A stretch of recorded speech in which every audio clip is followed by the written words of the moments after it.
And welcome back, everyone. This is a birthday what-if request from Chimera's Rage.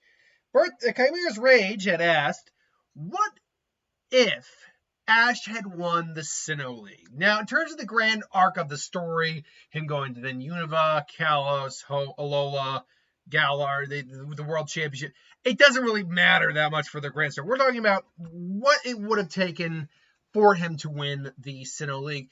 And specifically, what Chimera was really asking was basically a fictionalized fight with Tobias's fictionalized full team and the team I think Ash would have had to have used to beat him. And so that means I have to do one. First off, I have to make it so Ash wins the fight. But don't forget, too, that one of the big reasons Ash lost that fight is because Tobias's Darkrai kept putting all of his Mon to sleep using Nightmare and Dream Eater. I can't remember if Dream Eater was used. But Nightmare and just draining their health. So it's not that Ash couldn't have won that. It's just the fact that Darkrai had a freaking hacks moveset for Ash to be dealing with. It took 4 of his Mon to weaken Darkrai enough for Sceptile to come in and beat the damn thing down. And so, yeah, it was more bad luck that Ash lost than the fact that his Darkrai was that powerful. But that being said, what is the fictionalized team that I would have here? Let's start actually with the opposite side of it and start with Ash's team. So Ash's team, there are 3 Mon that Ash had on his Sinnoh team that I think he would keep on the Sinnoh team. I think Heracross is a must, because Heracross is actually a hard counter to Darkrai. Bug fighting type, powerful one too. A pure dark type, even though it's a mythical Pokemon, and even though technically speaking it still beat Ash's Heracross, it is the Mon I think he would keep on the team. It's still actually very reliable Mon. It's gotten him a lot of victories. Obviously, also, Pikachu's got to be on the team. You can't have Ash's team without Pikachu. You just can't do it. Ash has never subbed out Pikachu ever, not once on his team. And as well, his Sceptile would still be on the team. It's still a fully evolved starter, still extremely powerful. The remaining 3, though, I had to choose basically from the Pokemon Ash had at this time, because I'm not just going to give him Unova Pokemon, not that most of his Unova Pokemon were all that powerful, for being honest. His Crocodile, for example, not that. His Crocodile was probably the most powerful, but he had 2 unevolved Mon on the team. He had an Oshawott and a Snivy on the team that were unevolved, completely unevolved. He had 2 mid-form evolutions, couldn't even get the damn Pignite to an Emboar. You had a Mon that had to be traded to evolve with Boldor. It was just a bad team, man. I can't use his Kalos team either or anything like that. Kalos team actually would be a pretty solid team to be using here, because he had Goodra, he had Noivern, he had Talonflame, Pikachu, obviously, and Greninja, which basically had its own version of Mega Evolution with Ash Greninja. Yeah, the Kalos team would have been a powerful team for him to have. And so, I had to pick from the remaining ones on this team. So, one that made it on the team, I think most people can see it coming, is Charizard. This is arguably his strongest Pokemon, period. Just because it's been training forever. It's arguably maxed out on power. The only Pokemon on his team, even, that would have base stat total, that he's ever had, I should say, that would have base stat total higher than Charizard, would either be his Goodra or his Melmetal, if I remember correctly. Oh, and he had a Dragonite in the finals for the World Cup. So those would be the only 3 Pokemon, period, that have higher base stat total than Charizard. It's also pretty much maxed out in terms of strength, because it just keeps training at Charcific Valley until it finally decided it was good. I think, though, he does keep Infernape on his team as well. The reason I think he keeps Infernape is because he would still keep Mon he's had on his Sinnoh journey with him. Torterra just doesn't have a good win record. Staraptor, as strong as it is, would not be good here. Buizel is not fully evolved. Who else he had on the team? It was Infernape, Torterra, Pikachu, Buizel, Staraptor. I am missing one. Gibble. He had a Gibble, too. Yeah, no, if he had a guard jump, we'd have a different conversation. Infernape, though, was powerful, had a good track record, so even though it's a type repetition, he'd keep that. The last thing he'd have on the team, though, the bulk, the Hulk, the Snorlax. Snorlax would have been a must, I think. Snorlax would have been a must. And so I think Snorlax, and having watched him and Tobias a couple times, I actually feel confident that he would have, along with Heracross, taught Snorlax Sleep Talk as well. So, Tobias starts out the fight, starts with a Snorlax. Ash, I think, goes for Heracross first. It has a type advantage, and it knows Sleep Talk, so it can fight while sleeping. So, their fight goes down. Unfortunately, I do think Heracross still takes the first loss. I still think Heracross loses the fight. But then he brings out so Heracross, unfortunately, is out.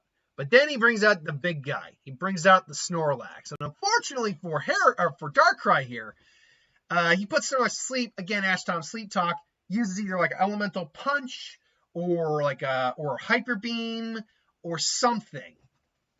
And or even like a fighting type move. Maybe it's learning a fighting type move as well. Because we know it learned Hyper Beam. We know it can learn the Elemental Punches. It lands the crit on Darkrai pretty quick and still got a lot of power left. So Darkrai goes down. Then you get into Tobias' next mon. Now, we're still going by what he did in the series. Latios would have been next. Again, legendary Pokemon who is still problematic. These guys would be duking it out for a little bit. Again, Snorlax can take a big brunt of that. He eventually wakes up on his own. And, delivers the punch. I don't know if he'd have ice. If he had Ice Punch, that'd be pretty useful. But let's just say, for the sake of argument, it's actually like a Thunder Punch, which still would hurt, obviously. These guys, I think what would ultimately happen, it would be the Pikachu Latios scenario where they both get knocked out. So Latios gets knocked out, and Snorlax follows in suit. So now it's 4-on-4. Now, for the remainder of the team for Tobias, the hypothetical team we can think of here, I wanted to go, I wanted it to be, at least in lore, mythical or legendary Pokemon that there are multiple of them. What I mean by that is very simple. And JPR Pokemon Ranger, I believe, is this Pokemon channel, did a video on this. There are legendary and mythical Pokemon we know there are multiple of out there. Lugia is a perfect example. We saw a little baby Lugia, so we know there are multiple Lugia out there. We know there are multiple Zapdos, the legendary birds out there. We know there are multiple Reggies. They are man-made Pokemon. We know there are multiple Latios and Latioses. And we know there are multiple Darkrai, thanks to the movie. However, with other Mons, such as like your box legendaries, Groudon, Kyogre, Mewtwo. Technically, there might be more than one Mewtwo out there, actually. But yeah, your Groudons, there's only one Ho-Oh as far as we know.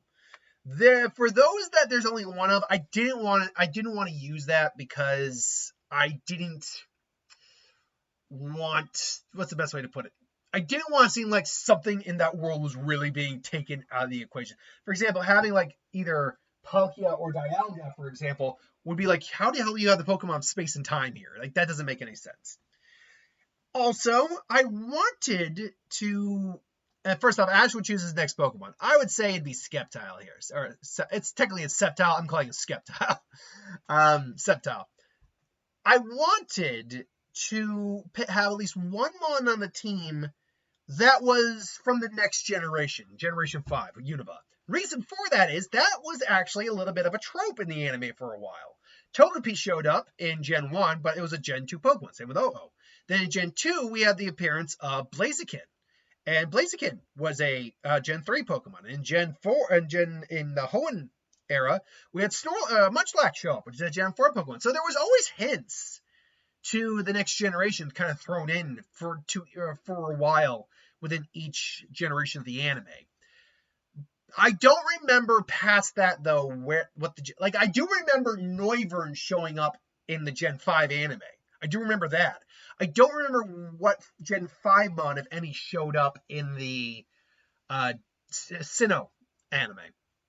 Regardless, he throws out Sceptile, and Tobias throws out Regice. I likened Tobias to be someone who kind of tried to keep his team balanced as best as possible. But like Ash, he did kind of, he had a couple of repeats in terms of typing. You will see one of the repeats in typing in just a second, actually.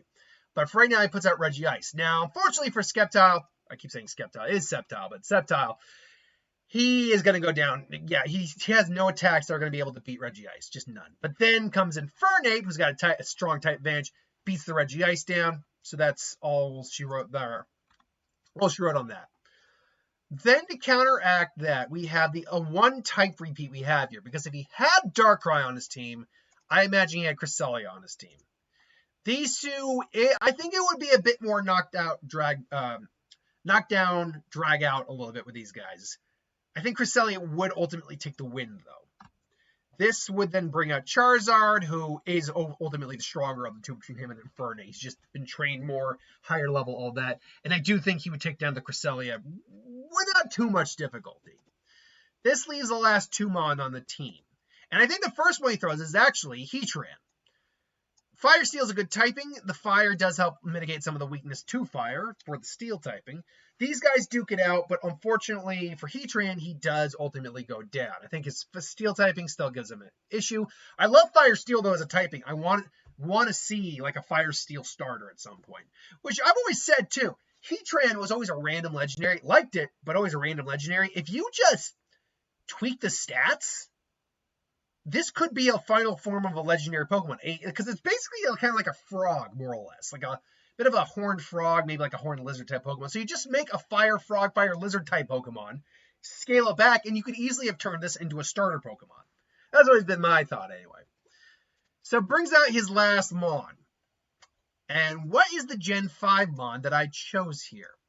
Well, because we don't know quite what the answer is to how many there are, I went with Victini.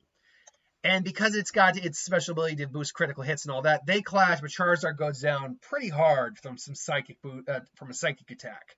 Although he does probably get a couple licks in. Victini's small size is troublesome for Charizard to deal with. This brings us to our last Pokemon, Pikachu. Now, they're both small. Pikachu does pack a wallop. Victini is still obviously much stronger, but they clash. Pikachu isn't going to give up, and then Pikachu, Victini comes in, crushes Pikachu. Pikachu takes a massive hit, but Pikachu grabs on. Ash sees it, and Victini's like, Thunder, Pikachu! Pikachu! Like, there's no way you avoid being held on with and you avoid a Thunder.